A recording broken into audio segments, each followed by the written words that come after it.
యేసుక్రీస్తును వెంబడించిన ఇస్కరియోతు యోధ, అయ్యో నేను తప్పు చేశాను, యేసుక్రీస్తుని వెండి నాణాలకు అమ్మాను అని యేసు దగ్గర క్షమాపణ పొందుకోకుండా ఉరు పెట్టుకొని చనిపోయాడు. తన చోటికి పోవుటకు యోధ తప్పిపోయాడంట. తన చోటేది? పరలోకం. ఈ భూమి మీద దేవుని కార్యక్రమాలు జరిగించి అపోస్తులతో ఉంటే ఆయన ఎక్కడికి వెళ్ళేవాడు? తన చోటు పరలోకంకి వెళ్ళేవాడు.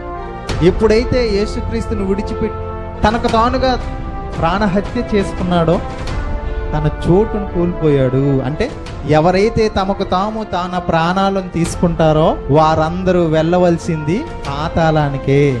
ఆత్మహత్య చేసుకున్న వారికి ఖచ్చితంగా దేవుడు పాతాళంలో శిక్ష విధిస్తాడు ఖాయం.